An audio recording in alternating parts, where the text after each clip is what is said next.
Fala, torcedores! E aí, galera tricolor?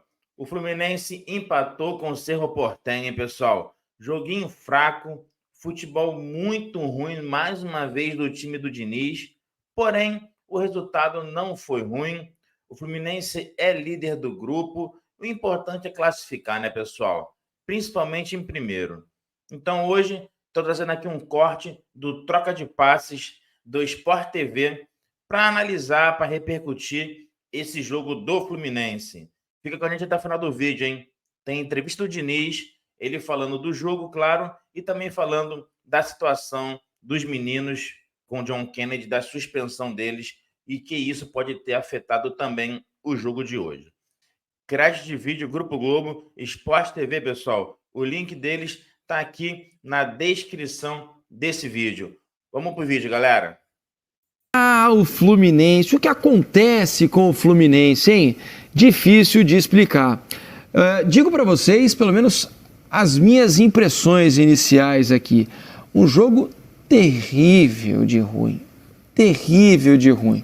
Do Fluminense e do adversário, do Cerro Porteño. O Cerro se mostrou um time muito frágil. E terminou tendo as melhores chances do jogo. Terminou tendo as melhores chances, que foram poucas, né? Sem contar, claro, que teve um gol do Fluminense anulado, mal anulado. Mal anulado. Agora, um futebol muito pobre, muito lento do Fluminense, de pouca movimentação, muito previsível. Muitas vezes, os jogadores que pegavam a bola nas beiradas, por exemplo, não tinham nenhuma opção de um passe para frente, sempre para trás, transições lentas. Fiquei muito decepcionado. Você sabe que eu já disse várias vezes o quanto eu gosto de ver o Fluminense jogar. Mas hoje, vou dizer para você que talvez tenha sido uma das piores partidas desse Fluminense sob o comando do Fernando Diniz, embora o resultado não seja ruim. O empate contra o Cerro no Paraguai, em teoria, é bom. Bom, vamos lá. Acho que o jogo se divide para mim em duas partes. A pior e a menos pior. Exato. Então, a menos pior... Ainda que o Fluminense não tenha criado quase nada, o início do jogo, os primeiros 30 minutos de jogo, são de um Fluminense tentando jogar a sua forma mais tradicional. Você via muito mais frequentemente o Arias atravessando o campo para se juntar com o Marquinhos, os meias aparecendo por ali, o Fluminense juntando pelo lado direito e eventualmente pelo lado esquerdo, com o Marquinhos fazendo esse trabalho, ele atravessar o campo para encontrar o Arias e os demais jogadores, para o Fluminense trocar passe curto e tentar infiltrar. Tinha bola, tinha volume, tinha controle. Essa é uma das grandes chances do Cerro Porteño no jogo. Do jogo, eu acho, né? O Fábio vai fazer. Eram duas no final boas, do jogo, né? tem uma defesa do Fábio na cabeçada do Turim, que é dificílima. Mas enfim, meia hora do jogo, o Fluminense tentando fazer essas aproximações, não tinha volume, controle, mas não tinha profundidade e infiltração, algo que já aconteceu com o Fluminense em outros momentos da temporada, mas pelo menos era o Fluminense tentando impor a sua forma de jogar. A partir dali, o Diniz muda e abre Marquinhos de um lado, Arias do outro, e passa a jogar com esses jogadores dando amplitude no campo, o que tem sido, em alguns momentos, já foi no ano passado, uma espécie de plano B. Aí o lance do gol, o Arias, a bola toca na mão do Arias? Toca. Mas tecnicamente o gol não é do Arias, o gol é contra. Então precisa se aplicar a esse toque de mão a regra do toque de mão, intencional, não intencional, com gesto antinatural, todos os... O braço está aberto ou não está, que não era o caso. Todos os parâmetros que medem se um toque de mão é uma infração ou não é uma infração. E nesse caso não era uma infração esse toque de mão, como não foi o Arias o autor do gol, o gol deveria ter sido validado e acho até que é um erro grosseiro da arbitragem nesse tipo de interpretação da regra do jogo, porque o gol é do defensor. Por mais... Ela pega na trave, dá rebote, na teoria dá um rebote e o goleiro faz conta. Dá até para discutir se o espírito da regra não é respeitado, porque ela é para evitar um gol. Confesso que eu fiquei com também dúvida, não. Porque é quase... Pessoal, realmente tem que ver a regra, porque ela muda toda hora, né? Ela muda toda hora. Porém, se a regra ainda é a de um tempo atrás, o Mansur está um pouco errado. Por quê? Essa coisa de mão na bola, bola na mão, intenção é para defesa. Em relação ao ataque, tocou na mão, o gol é para ser anulado. Independente do cara ter tido por propósito, sem querer, ou a bola resvalou no braço, né? Então, no ataque é meio diferente. Tudo bem que a FIFA adora ir contra o gol, né? Mas no ataque, não importa se foi de propósito ou não foi de propósito. Né? Quem não lembra de vários gols que lá atrás, no começo da jogada, a bola batia no braço do atacante e o gol era anulado. Então, na situação de defesa e na situação de ataque, a hora de fazer a leitura é diferente. Na defesa, sim, tem essa história de que braço natural, braço isso. No ataque não tem isso. Ou não tinha, tá? No ataque bateu, o gol tem que ser anulado. Volto a dizer, como as regras mudam toda hora, eu não sei se por acaso teve uma outra recomendação. Vamos voltar pro vídeo, galera. O gol do Arias, né? Não é um gol na prática, na súmula. Mas ele ocasiona tudo do gol ao finalizar. Você sabe que na hora eu nem pensei nessa alternativa. Fui pensar nisso depois apenas. Mas enquanto eu estava assistindo o jogo, eu falei, óbvio, tem que anular, porque foi o Arias que fez o gol, a bola tocou no braço dele, aí não cabe interpretação. Mas o chute do Arias não ocasionou gol. Exato. O gol acontece depois. A bola não entrou, né, no chute do Arias. Não entraria. A bola bate na trave, está voltando para dentro do campo. E aí um zagueiro que faz. Bom, mas a segunda parte do Fluminense é que me preocupou mais. O Fluminense já fez em outros momentos jogar com os pontas abertos, tentando, com o jogo até com alguns elementos um pouco mais posicionais do que é habitualmente o jogo do Diniz. Tinha o Samuel Xavier como um meia por dentro, por vezes depois que entrou o Renato Augusto, por vezes o Marcelo atacando um pouco mais por dentro.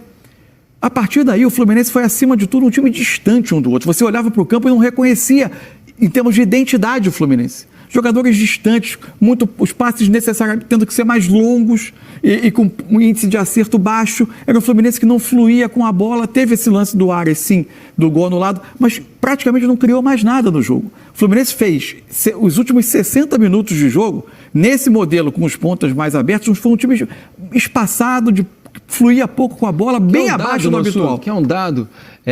Sabe quantas finalizações havia tido no jogo aos 43 minutos do primeiro tempo? Uma finalização apenas do Fluminense e do Cano. Mais nenhuma, nem do Cerro e nem do Fluminense. Terminou 1-0 em finalizações. Uma bola que o Cano pega na intermediária e chuta. Não é uma jogada construída. É pela falta de objetividade mesmo que o Fluminense acabou não conseguindo. Em alguns jogos do Fluminense, quando acontece isso, fica aquele negócio que é um pouco mais... O que preocupa. Moroso, né, cara? Porque daí você não vê um drible, você não vê um bom posicionamento, é só um passe. Você chegou no campo ali, parece que para o jogo. E outra, tudo muito estático. Por exemplo, não é o Fluminense esse. Não. Por exemplo, o Alex é o lateral direito aqui, eu sou o Ganso.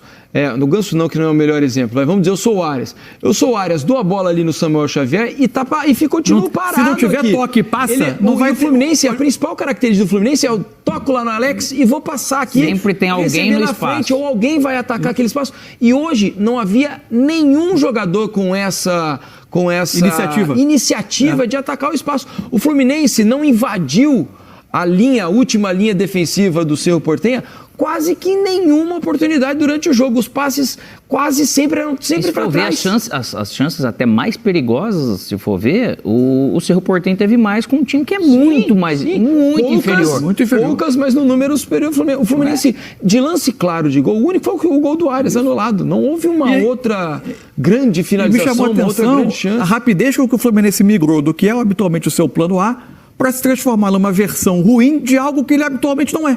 E depois também num tipo de jogo que não é o dele. Atleta e não conseguiu sair do lamaçal, vamos dizer. Teve alguns minutinhos quando entrou o Renato Augusto que ele conseguiu encontrar o Marcelo, mas durou muito pouco. Foi um lampejo e o Fluminense não voltou a criar. O Fluminense partiu para executar um outro tipo de jogo, que ele já fez em alguns momentos, inclusive do ano passado, na campanha da Libertadores, mas fez muito mal feito. Não foi um time muito distante de executar bem, com todas as ponderações, que era um campo em que o campo fazia o jogo ficar mais lento, campo pesado, não era um bom gramado, mas ainda também estava longe de ser ruim. Ainda assim o Fluminense podia ter apresentado mais. Não era um gramado perfeito, mas não era um gramado ruim. E alguns tantos jogos a gente viu, se o Fluminense às vezes não ia tão bem, não era tão efetivo de construir e tal, de ficar, o Arias estava super bem. Mas quando o Arias não vai bem, ele fica discreto no jogo, é realmente algo mais sério. E passou o Arias o segundo tempo inteiro, como um ponta colado praticamente à linha lateral. Sem mudar nada de movimento. Não, futebol muito decepcionante hoje do Fluminense, apesar, repito, do resultado que não é ruim. O resultado, o empate fora de casa contra o Cerro Porteño, com o estádio lotado, né, e tudo que é normal por lá, não deixa de ser um resultado aceitável. Vamos ouvir os personagens do jogo, Renato Augusto e Fernando Diniz. Renato que entrou na segunda etapa, né, não começou como titular. Ele e Fernando Diniz conversaram com os jornalistas depois desse empate em 0-0 no Paraguai. Foi algo inadmissível em qualquer época, principalmente nos tempos de hoje. E a gente espera que sirva de correção para esses e para outros, e também para o futebol brasileiro, uma questão de se levar as coisas muito mais a sério, porque tem muita coisa envolvida no futebol profissional. São muitas famílias envolvidas e a gente tem que fazer com que a gente aumente ao máximo a nossa chance de ganhar, sem nunca ter a certeza de que vai ganhar. Mas a gente tem que trabalhar com respeito e com o máximo de empenho para que as coisas aconteçam da maneira correta. Em relação ao jogo, foi um jogo, o principal adversário, um dos principais adversários do jogo hoje foi o campo. Esse campo parece muito o campo da Ilha do Retiro, do Sport. O Barradão não sei como é que está hoje, mas na minha época quando eu jogava também, é um campo que parece que ele está bom, mas ele é um campo muito diferente, é uma grama e um tipo de solo que segura muito a bola, então o jogo fica muito lento. A gente teve que se adaptar ao campo, se adaptar rapidamente ao estilo de arbitragem e àquilo que o Cerro Porteño também propunha, que é algo parecido com o que aconteceu lá contra o Alianza Lima, que era um campo um pouco parecido, esse mais pesado ainda. Em relação aos garotos, a gente não tem uma previsão, isso é uma coisa que a gente vai conversando dia a dia. Em relação ao Fábio, eu não canso de dizer, o Fábio é um cara que ele tinha que ser mencionado mais vezes, porque ele é espetacular. A idade que ele tem e o que ele faz, a maneira como ele se comporta no dia a dia, como ele ajuda as pessoas.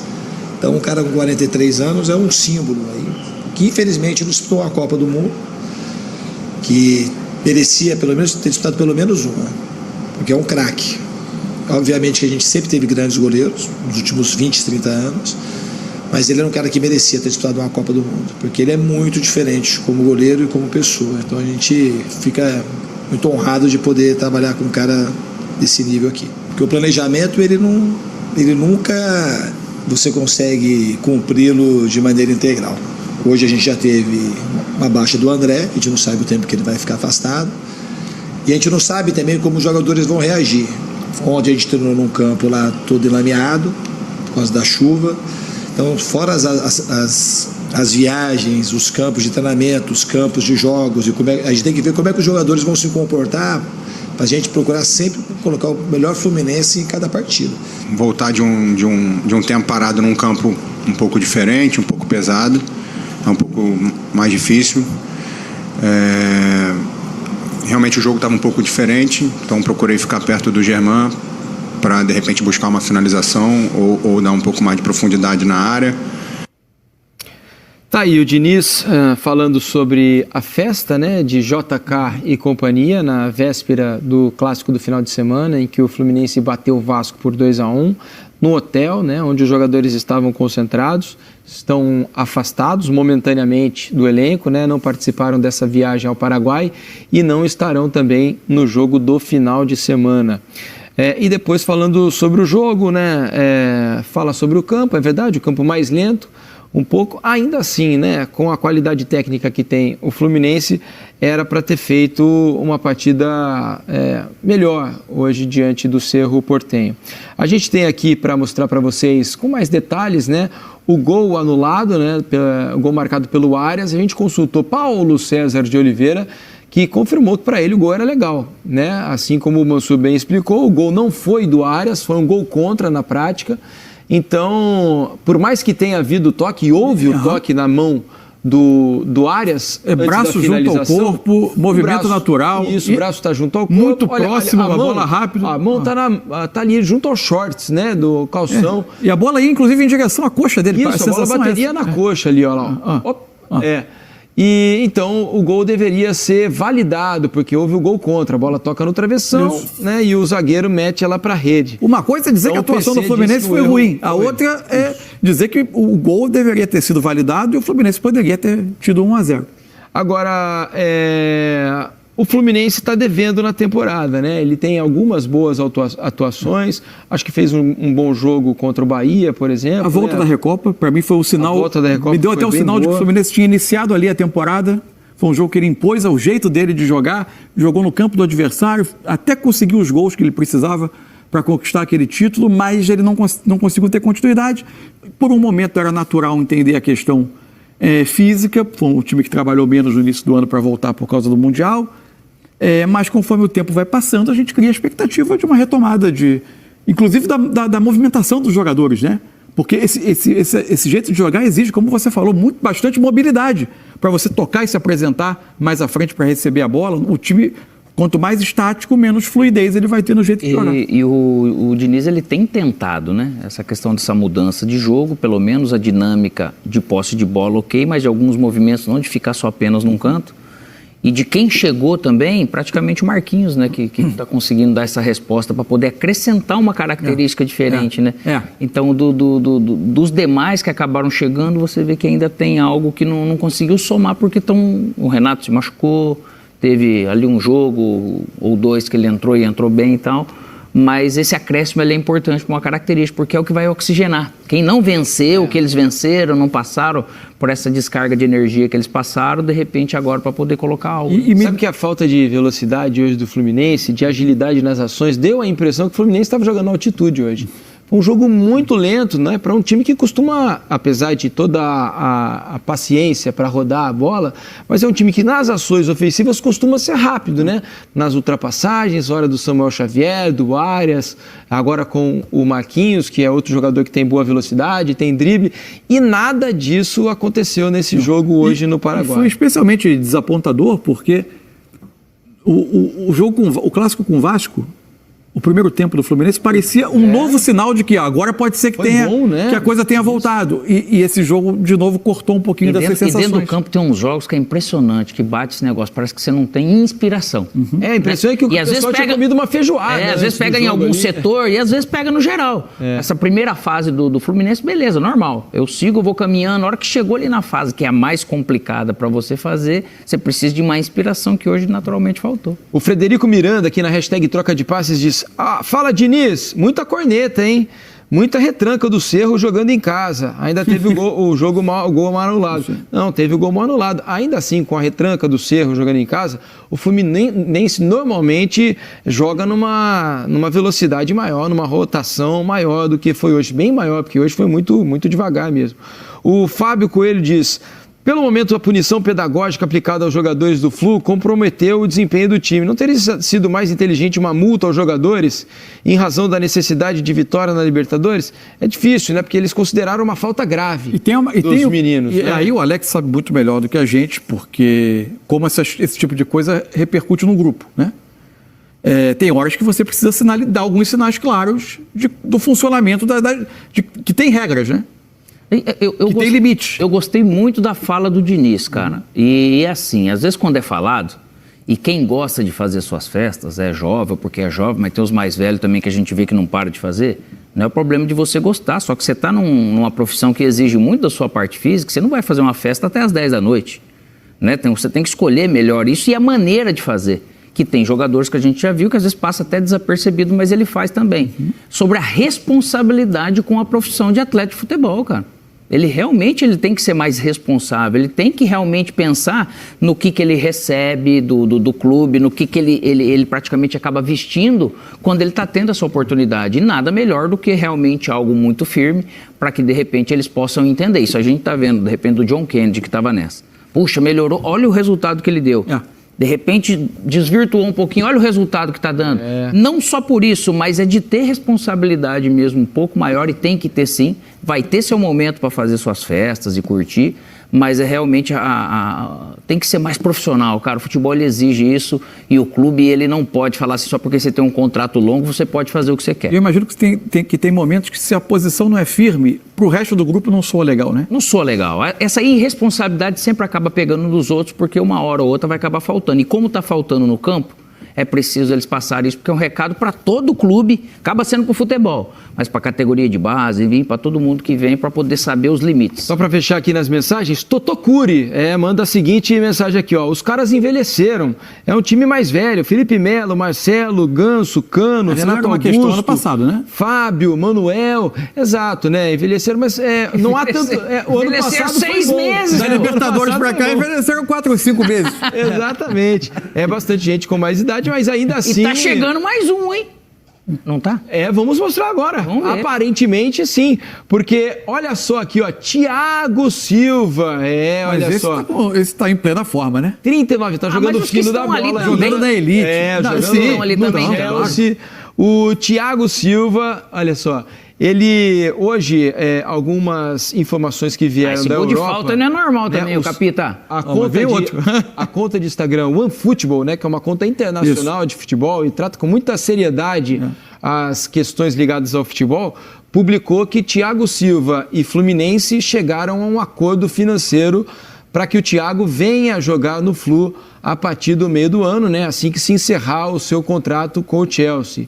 Então, havia o interesse de clubes da Arábia Saudita em levar o Thiago para lá, mas Estados Unidos, pelo que diz o OneFootball, o Thiago Silva já teria esse acordo verbal e teria decidido retornar ao Brasil, ao clube que o revelou. Um grande reforço, apesar dos 39 anos. É um cara que sempre se cuidou. Se vocês não tiveram a oportunidade de ver, aqui no Sport TV a gente tem um programa com Décio Lopes, o Expresso da Bola. O Décio Lopes foi fazer uma entrevista com o Thiago na casa dele.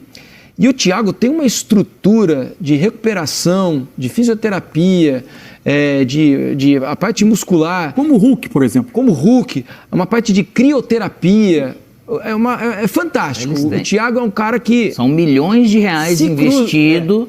É um cara que se cuidou a vida inteira, se dedicou para estar jogando em altíssimo nível. Não é sorte ele estar nessa idade, nesse nível, jogando na Premier League. Acabou de jogar uma Copa do Mundo há 1 ano e meio. E outra, gente, é muito fácil aqui no Brasil a gente julgar o número.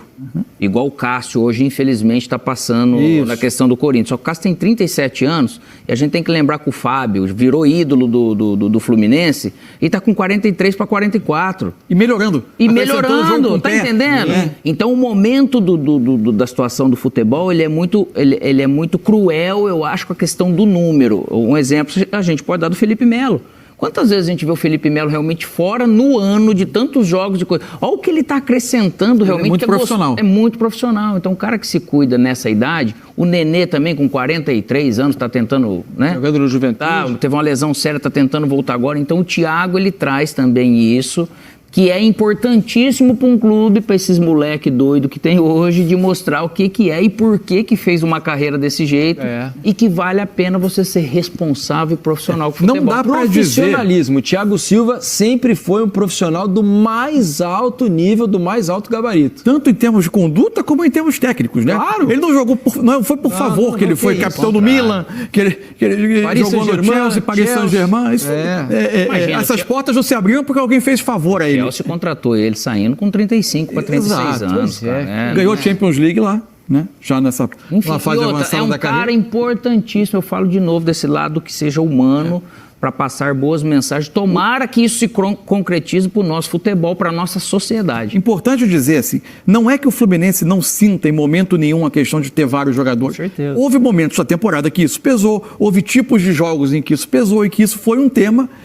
A final da Libertadores teve um momento que o time deu uma baixada, foi um momento que o Boca até cresceu e aí precisou de algumas correções. Agora, a chegada do Thiago, na posição que joga, no nível que joga hoje, não me parece que vai ser mais um elemento Até porque a defesa já, quando você joga com o Manuel e Felipe Melo, você já joga com 2 jogadores que já estão numa fase avançada de carreira, você vai trocar um pelo outro, eventualmente. Agora, e a qualidade... E assim, a leitura de jogo enorme. E só para deixar claro, né, esse OneFootball publicou que existe um acordo, mas outras informações dão conta de que há conversa, né, ainda com o Fluminense, de que times da Liga Saudita, da MLS, a Liga dos Estados Unidos, também teria interesse no Thiago. O Thiago, vale lembrar que ele tem filhos que jogam na base do Chelsea hoje, e talvez possa atrapalhar alguma negociação, a estabilidade familiar, mas a notícia que o OneFootball publicou, e que a gente vai ter que aguardar para ver se ela se confirma,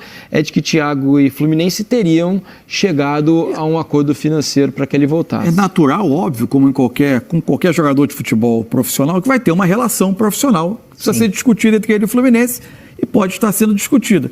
Agora, basicamente, ele vai voltar para uma decisão de vida, né? Isso. Evidente que dentro de algumas condições mínimas, mas... É a escolha de onde eu vou terminar a minha vida. É isso, no clube com que ele tem uma relação de afeto que obviamente existe. E se ele tem ainda essa questão dos filhos jogando, é mais um sinal de que ele, às vezes, para o mercado árabe ou até americano, para a parte profissional desses atletas é melhor então que ele volte para o Brasil, porque ele traz o filho junto, vai começar aqui e já programa uma venda de novo se acontecer pro Chelsea. Fala, eu levo lá, né, cara? Xerém é o por aí. Só um detalhe rápido sobre o jogo do Fluminense de novo. Um número que eu acho interessante de falar. Talvez muita gente não esteja familiarizado com uma métrica atual que se usa muito dos gols esperados, o chamado XG. É só para rapidamente tentar... Existem modelos matemáticos que, de acordo com a posição da finalização, a situação, o equilíbrio do corpo, a distância do gol, a posição dos defensores, esses modelos estabelecem uma probabilidade daquele lance terminar em gol. Se a probabilidade for 10%, aquele lance é 0,10. Se for 15%, 0,15, e assim vai somando tudo. E ao final diz, pela qualidade das chances criadas, mais do que a quantidade de finalizações, quantos gols, entre aspas, aquele time deveria ter marcado.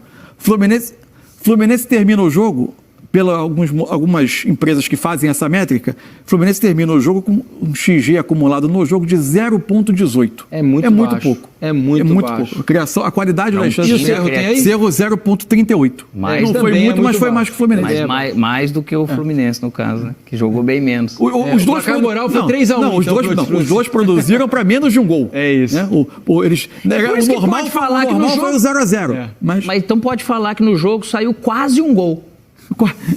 Se somar tudo, quase ganhei de 1 a 0. Vai dar 0,56, é mais de meio gol. Não, mas não deu nem meio, viu, André, Alex? Não chegou a meio gol, né? Porque se somar o 0... Dá 0,56, um pouquinho mais de meio gol. Um pouquinho mais de meio, então tá bom. Olha... Pessoal, gente, esse negócio de estatística no futebol é um negócio que me irrita profundamente. Olha só as contas que os caras fazem, maluco. Isso aí é basicamente suco de John Textor. Pela posição do jogador, quanto o gol o time deveria ter feito. Fala sério, cara. E ninguém paga caro para ter acesso a esses dados. Que isso, futebol não é isso não, mas isso é outro assunto. Pessoal, se Thiago você vai voltar, o Tricolor vai ter um baita reforço, hein? O Tricolor tem muitos idosos? Concordo. Tem muito velhinho lá? Concordo. Mas Thiago Silva é outro patamar. Não em relação a por ser um zagueiro melhor, coisa e tal. É que ele realmente ainda está no nível muito superior aos demais jogadores, né? E o Mansur falou assim, mas eles 4 meses atrás tinham 4 meses a menos de vida. Sim, mas quando a pessoa passa dos 30, 35, 4 meses... faz uma mega diferença. Para quem tem 20, 21, 22, não faz muita diferença. Mas para quem passa dos 30, 35, 4 meses, é muita diferença realmente. Essa é a nação tricolor. Jogo ruim, o Fluminense foi muito mal, mas o importante é isso. Classificando, líder do grupo, né? Trouxe um empate contra o Cerro Porteño e agora são 3 jogos, 2 no Maracanã, para tentar a classificação. Antes de terminar o vídeo, gente, passar aqui rapidamente a classificação dos grupos dos brasileiros na Libertadores. No grupo A, o grupo do jogo que nós estamos falando, o Fluminense é líder com 5 pontos. No grupo B, o São Paulo jogou ontem, venceu o Barcelona fora de casa. O São Paulo está em segundo lugar com 6 pontos. No grupo C, o grupo do Grêmio. O Grêmio está com dificuldade. Bem que a vitória na Argentina deu uma mega ajudada no Grêmio. O Grêmio está em quarto lugar com 3 pontos. Situação muito similar à do Botafogo no grupo D. Também a vitória no meio de semana deu um alento. O Botafogo tem 3 pontos no grupo D e é o quarto colocado. O Flamengo está no grupo E e deu uma sorte, não sei se foi sorte, né? Mas o Palestino ontem venceu o Milionários e deixou o Milionários com 1 ponto. Então o Flamengo hoje tem 4 pontos e é o segundo colocado da chave. No grupo F, o Palmeiras tem 7 pontos e lidera. No grupo G, o Galo tem 9 pontos. É o único brasileiro que fez 3 jogos e 3 vitórias. E no grupo H, não tem brasileiros, mas quem lidera é o River Plate também com 9 pontos. Cartoleiros de plantão, quem joga Cartola e quiser participar da nossa liga, link na descrição do vídeo, entra lá. Também vai deixar aqui na descrição do vídeo o contato da liga, tá? Tem que entrar em contato com a liga para fazer parte do grupo do WhatsApp, para participar dos prêmios. E aquele recadinho de sempre, né, pessoal? Curta o vídeo, siga a nossa página, compartilhe com os amigos e aperta o sininho. Toca o sininho que toda vez que entrar vídeo, você vai ser notificado. É isso aí, galera. Final de semana Brasileirão, semana que vem Copa do Brasil, Libertadores, só mais para frente. Muito obrigado a todos. Valeu, tricolores. Até mais.